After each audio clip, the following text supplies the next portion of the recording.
All right. Hello, everyone, and welcome back to another episode of How Did You Get Here? I am your host, Lisa Lauture, and I am accompanied by another guest. So, we're going to jump right into it, okay? So, my guest, her name is Elle. And I met Elle about 2 years ago, almost 2 years ago, when I first became a program coordinator. A part of our employee orientation is a passport. So we go and do trainings related to every area of our job description. Well, when I got to the education trainings, here in the training was Elle, a new employee for our program. Yep. And what stood out to me about Elle was her warm disposition. Just her knowledge base was very evident. Like she came in knowing what she was doing, um, and knowing her area, the area that she wanted to work in, her confidence. I could see that shine through, as well as just her overall. She just has not even had. It's consistent. You know, some people put on a front, but Elle is who she is every day, that kind and loving and caring person. And it really shows through. So welcome, Elle, Hi. to our episode of How Did You Get Here? Thank you. That was so sweet. You're welcome. So, tell us about what you did when we met. How did you get into the program? Yeah, so my name is Elle Goodrich, and I've been working with Head Start since about 2017. Hmm. I started in a different program and then moved and came into our program. Hmm. I started as a teaching assistant because that was what was available, like the jobs that were available. But I went to school to be a teacher, and so I kind of waited around until full-time teaching positions like lead teaching and specifically infant toddler, because that was what I worked with in daycares and stuff, and I really enjoyed that.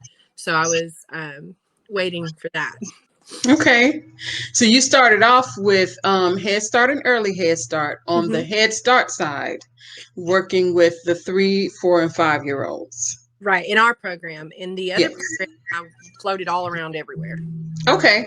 All right. Okay. So, how did you get from Head Start to Early Head Start?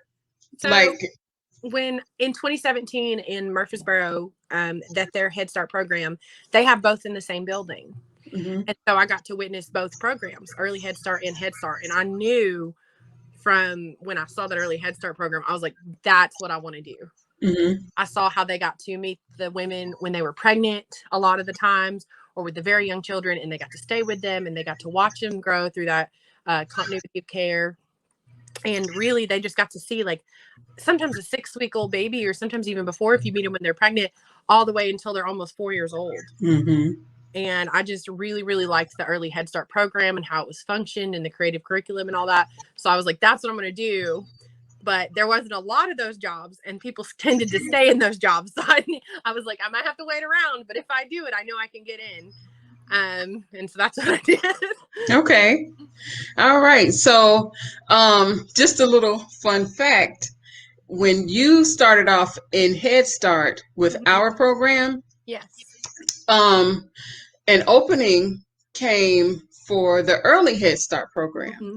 And I was actually the coordinator over that area. So I did your interview Yes. for for Allegedly. the Early Head Start position. Hmm. And one thing you said in the interview that stood out to me, and one thing that you have made clear just throughout your whole time being here with us, was that you're in Head Start, Hmm. but your heart is in Early Head Yeah. Start. What were you always that confident? Because that takes some confidence to walk into a position saying, I'm here. I'm going to give it my all. And don't get me wrong, Elle gave it her all. Like Yeah. with Head Start, that's not where her heart initially was. Her heart was with early Head Start, but while she was in the Head Start program, she was there and she did her thing. So were you always this confident to be able to go into one position saying, now I got my eye on another one?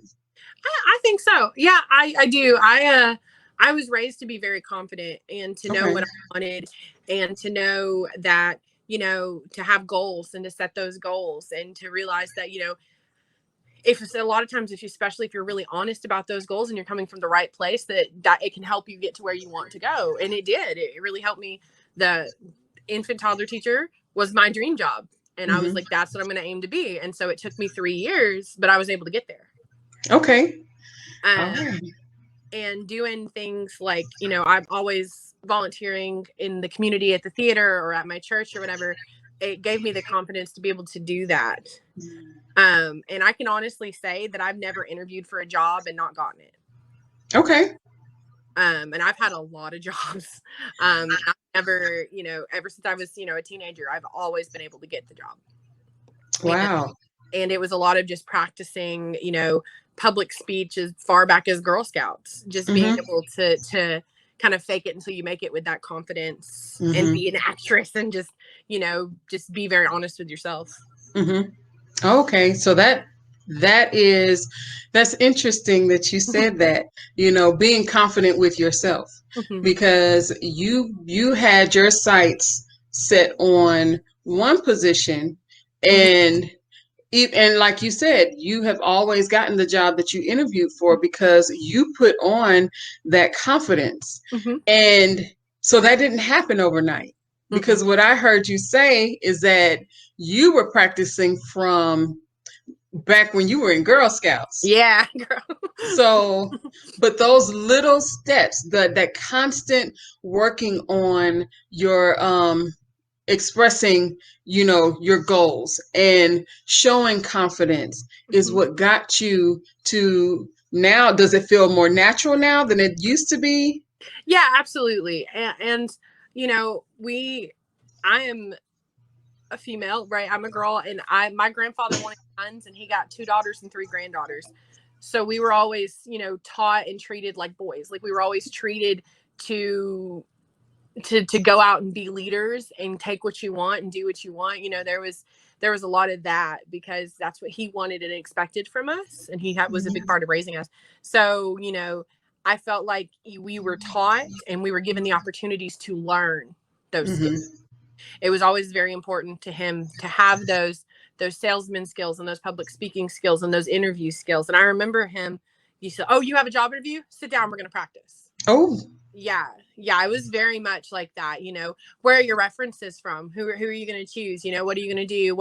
How are you writing your resume? Show me what you're going to do. It was always very important to him for us to have those skills. Wow. And see, that to me, that is something that I had to learn. I didn't learn that early on, you know, as far as like being confident. So I wasn't always the one who got the job when I was interviewing, just because even though I knew my stuff, I knew what I was doing, it didn't always show in my confidence during that back and forth discussion and that interview. So that is very important. And I realized that when I became a site manager and also especially a program coordinator, because I did a lot of interviews. And so there were some people who came in to do interviews. I saw myself in them because I saw that they may have known what they were talking about, but that level of confidence just wasn't there. So there was a part of me on the inside that was like, okay, you can do it. You can do it. I believe come on. Yes. Tell me more. But in reality, not every interviewer is going to feel that way. No. They expect you to come with your confidence. And you have to have the confidence, but I think you also have to I've always gone in like, if I don't get it, then I'm not meant to be there, and I'll go somewhere else. And that thing too is you have to have confidence in yourself, but you also have to be realistic. But there is that art to the interview, to questioning, to talking to people that I really love. The Art of Conversation is a great book, and I love it, and I use it every day when I talk to people, because you have to be able to ask people the right questions. Like, you can know how to talk all day long, but you have to know how to have that reciprocation to be able to get that other person to answer you in the way you want to answer you, to be able to learn about people, to be able to know how to do it. Like, I might not know everything in an interview. Sorry. But I can ask questions, or I can say, well, I might not know this exact thing, but I can pull this from my experience, and I can talk about that and how it goes. I might not have the exact answer you're looking for, but when you have that knowledge of how conversations go, you can figure out how to get to the right answer. It is interesting. And there are things I do, like I do now, out of habit, where I don't have as thick of an accent when I'm talking like this. And I really think about the things I'm going to say, and I try to enunciate and slow down, because I talk really fast. But yeah, it's just one of those things. However, if I have an interviewer who has the same accent as me, if they have that thick Appalachian accent, well, I'll lay that on, because that's, I know that's when it's like, oh, you my people, let's talk like that. That's just part of it. And being in theater as well, it's like, I know what accent. I don't know what you're talking about. It's not. Oh, okay. So first, look, I need to get my pen. What was the name of that book? The Art of Conversation. The Art of Conversation. Yes, ma'am. I'm gonna have to check that book out. So I heard you say that you were in theater as well. Oh yeah. So how long have you been in theater? Since about 2009. Okay. Oh wow. So I was a teenager. Okay, so you got a little experience in the acting sector. And I started backstage, and sometimes I like to be on stage. Mostly now I direct. The children's shows. I've directed adult shows. I assistant directed Sense and Sensibility at the Murfreesboro Center for the Arts in 2019. I was the lead teaching artist of their children's program for a couple years. And then I moved back to Manchester, and now I'm getting on at their theater, and I'm starting to do stuff there. And I'll do everything. Like, I love directing and stage managing and stuff like that, but I'll make props. I'll usher. I'll clean your building. I'll sell concessions. I just want to be there. Like, let me be helpful. Let me be there. And I just love it. I love everything about community theater. Okay. So I'm noticing a pattern here. All right. I'm noticing a pattern. So with early childhood education, as well as with theater, you said some of the same things. There was a building.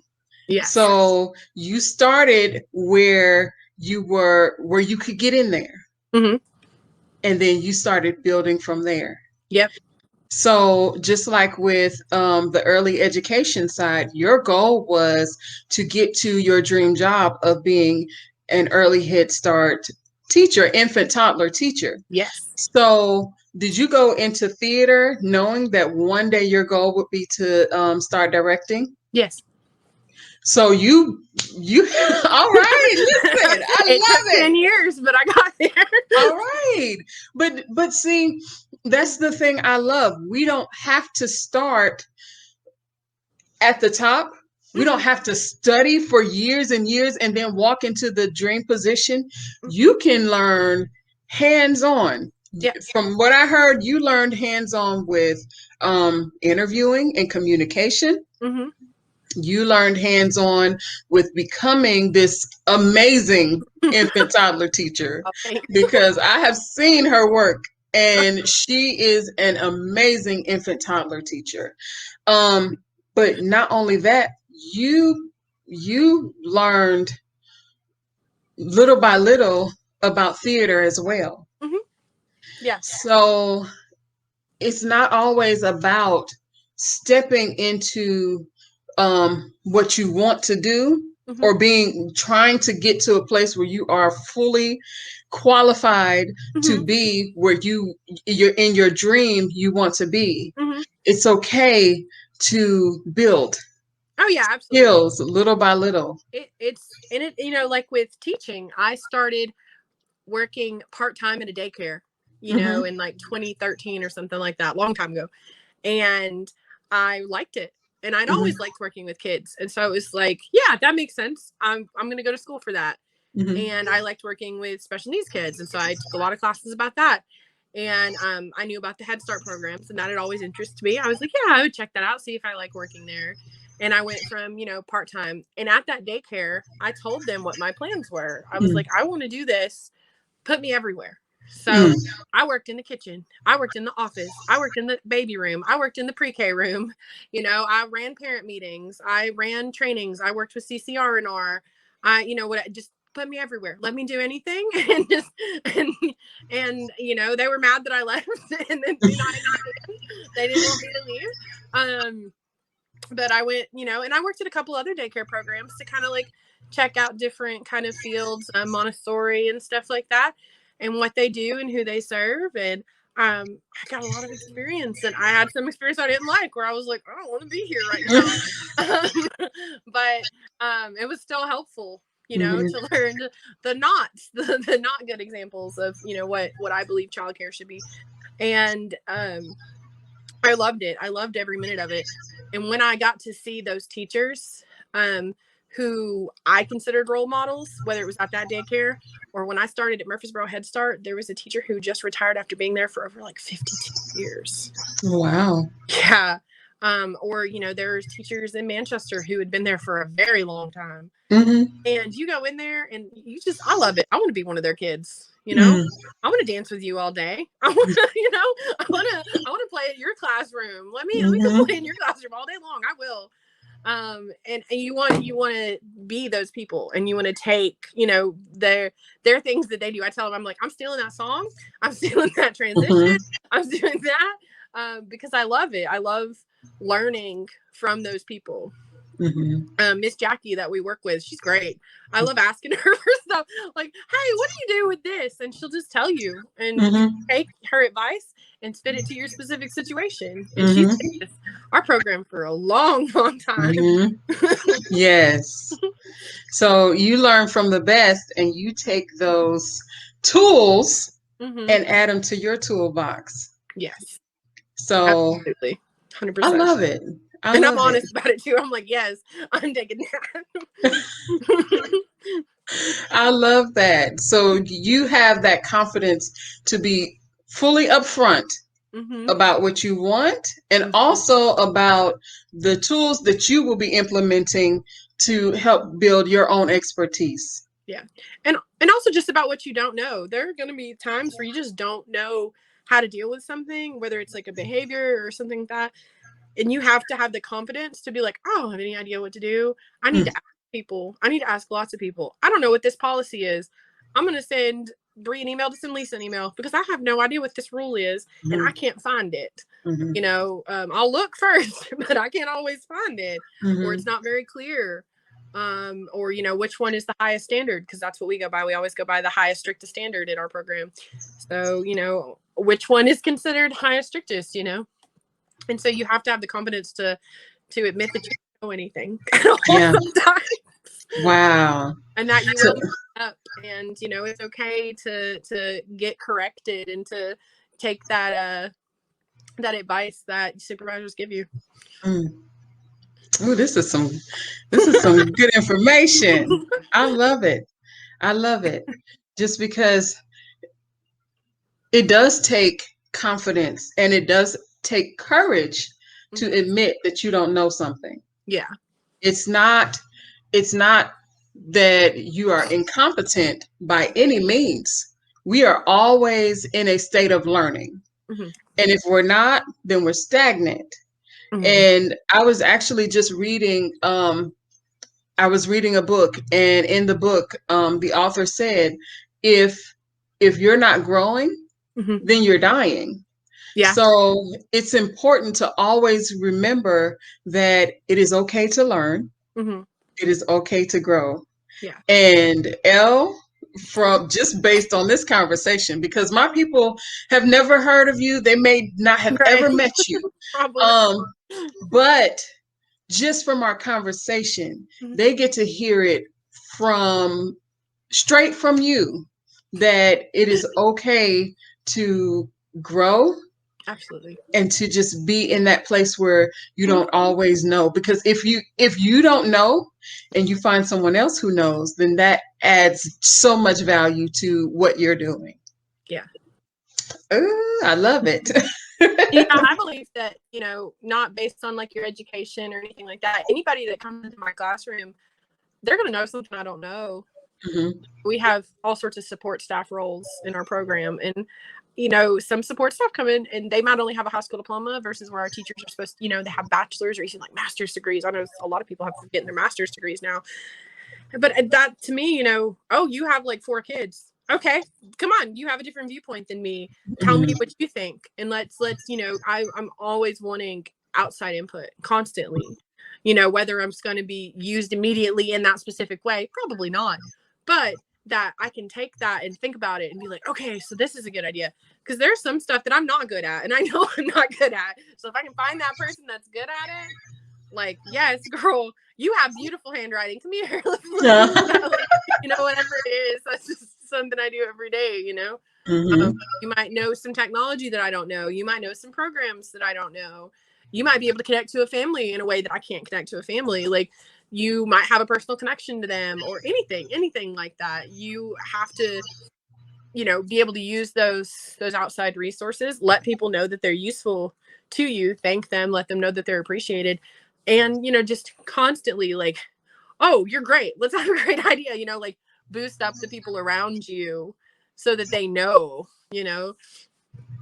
I'm constantly like, yeah, our program will pay for you to get your CDA. Create your CDA. Let's go. Yes. Let's Uh-huh. grow together. Yeah. Yes. So true. All right. So we've talked about the confidence. We've talked about growing. One of the things that I talk to my people about is fighting the inner bully. Yeah. And the inner bully is that voice inside of us that says that we are not qualified, we are incompetent, we're not good enough, Mm-hmm. to keep us in that safe space, Yeah. that space of comfort. Um, what are some things that you have had to um, address when dealing with your inner bully? So I'm actually a pessimist. I am really pessimistic as a person. People don't believe me when I say that, but I am absolutely. My husband makes fun of me all the time because I'm just very doom and gloom. But because I know that about myself, I Mm, try to address it constantly and be like, mm, look, no, that's not going to happen. I also have anxiety, even job anxiety, even like, I'm gonna mess wow. up and they're gonna hate me and I'm gonna lose my job and I'm gonna be homeless and like all this stuff. But I address that. I even go to somebody and I'm like, tell me I'm doing a good job. But like like I understand that that's coming from the place that's not true, that's not real, that's not going to be productive to me, that's not going to help me in any way. So I address it. I treat it like it's real. And I'm like, listen, no, no, it's not that bad. You're going to be Mhm. fine. You know, my anxiety is so bad that I was in a really bad car accident. So I'm constantly afraid like one of my tires is going to pop or I'm going to be on Mm, a bad road. And I drive all those back roads all the time. And I just have to tell myself, you're fine. Your car is fine. You rotate your tires when you're supposed to. A flat tire is not going to be the end of the world. You're going to drive slow. You're going to drive careful.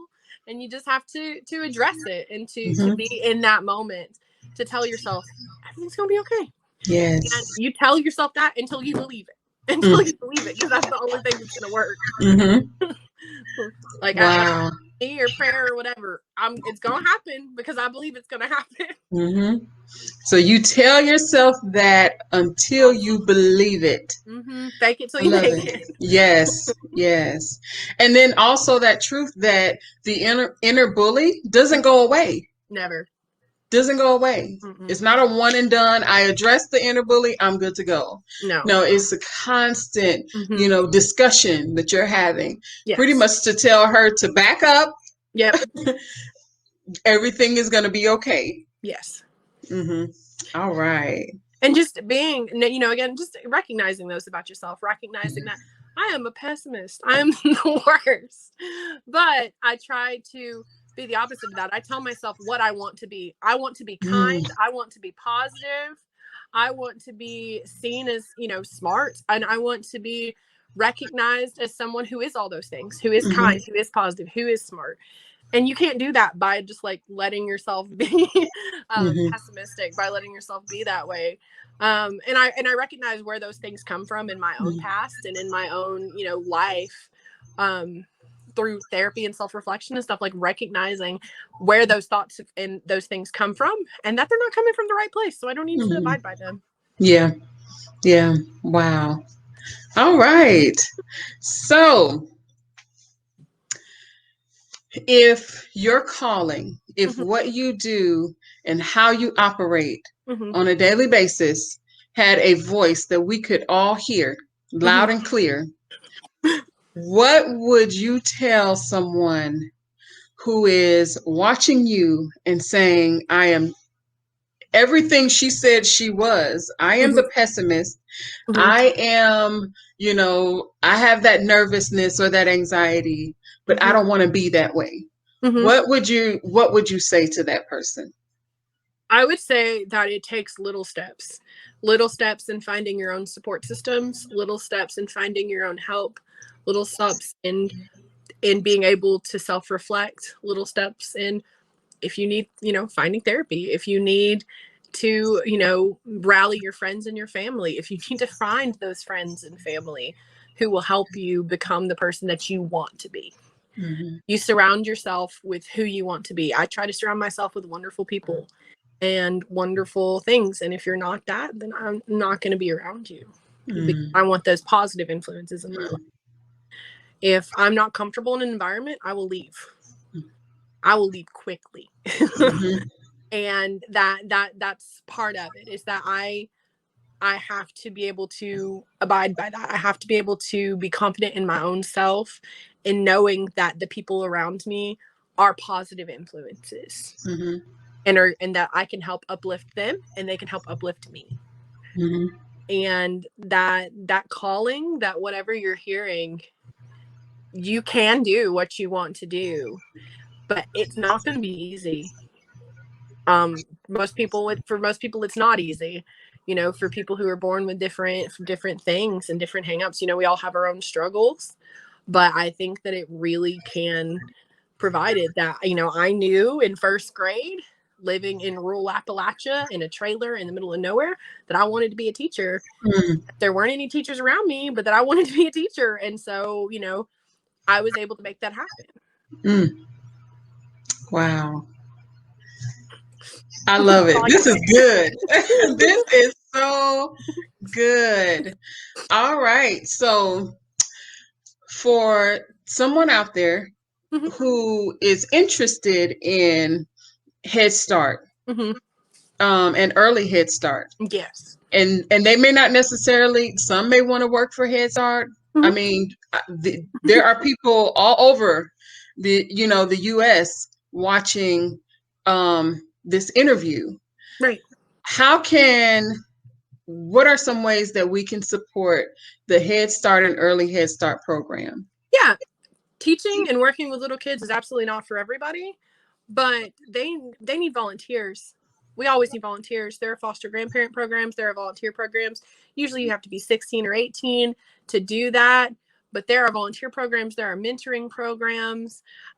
We love when people come and clean up our playground or build us stuff. You can donate time. You can donate resources. You don't necessarily have to, go and work and change diapers and stuff like that, because that's not for everybody. Not everybody enjoys that. I love it. And I know there are people who are watching who might be like, that's what I want to do. But I understand that that's not what everybody wants to do. But if you realize that, early Head Start and Head Start, we are working with children in extreme poverty. in the Mhm. United States. And if you have a heart for those children, there are ways to help them in our affiliated programs. You might not want to come help me, but if I can say, but do you want to help these children? You can go to the Good Samaritan or something where they're giving food commodity boxes, and you can go donate your time there. That's still helping our children Mhm. because they need those resources. Mhm. Clothe our kids. I'm just thinking of local ones that come to my mind. You know, they're always needing people to sort clothes or donate clothes. If you're a family and you have clothes and you're like, I want these to go to the right people, that's one way that you can help, because that program is giving, you know, through counselors and family partners, is giving clothes directly to those children and families that need it. Mhm. And Wow. I feel like there are many, many different avenues and ways to check out. And if you get into the right program, they'll pay for you to go to school. They'll help you find your way.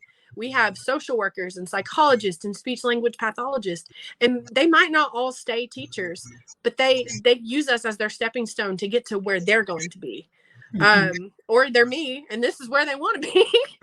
You know, and they work their way to here. As I said, I've worked in the kitchen. I've worked as a teacher's assistant. I worked as a floating part-time teacher's assistant before I can be a teacher's assistant and then a lead teacher, because, you know, we have great jobs, and it's hard to get people to leave sometimes. And sometimes there's a really high turnover rate. But I just think that it's one of those things that you can find a way to help in your local community, because that's what Head Start is. It is in your community. Yes. So if you are interested in donating your time, your resources Yes. to Head Start or Early Head Start in your area, it just starts with looking it up. Now, more than ever, a lot of Head Start programs are creating pages on Facebook and websites where you can go and get information on how you can help. So, yes. Office of Head Start, the official federal Head Start website, has a map. You can type in your zip code and it will bring up all the Head Starts in your area. Okay. All the programs. All right. So I'll be sure to provide a link to the Office of Head Start, because you can either be trying to get in the organization as a partner, community partner, or even as an employee. So we're going to provide that. Look where your local Head Start is so you can apply for your kids.